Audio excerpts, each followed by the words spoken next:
Hello বন্ধুরা, আজ আমি ছোটো মাছের ঝাল বানাবো। এই যে মাছ ধুয়ে নিয়েছি, নুন হলুদ দিয়ে দিলাম, নুন হলুদ ভালো করে মাখিয়ে নিয়েছি। কড়াইয়ের তেল গরম হয়ে গেছে, মাছ ছেড়ে দিলাম।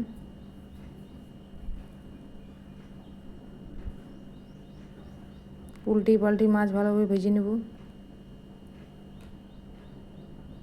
মাছ ভাজা হয়ে গেছে, মুচমুচে একদম।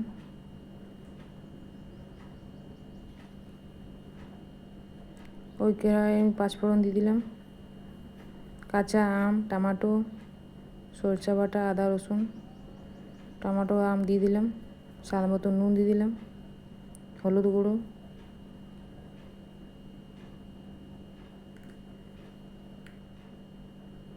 রসুন বাটা, আদা লঙ্কা বাটা, সরষা বাটা দিয়ে ভালোভাবে কষিয়ে নেব। অল্প জল দিয়ে দিলাম।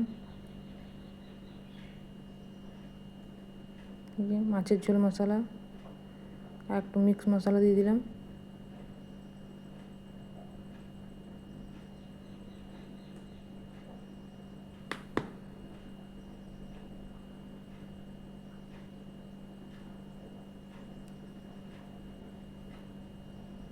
মশলা ভালো কষানো হয়ে গেছে, অল্প জল দিয়ে দিলাম।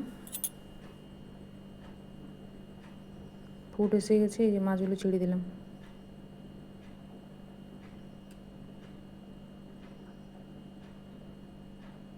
গরম মশলা একটু দিয়ে দিলাম।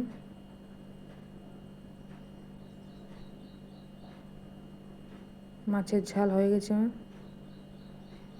কেমন লাগছে বন্ধুরা? ভালো লাগলে অবশ্যই লাইক, কমেন্ট, সাবস্ক্রাইব সব কিছু করে দেবেন।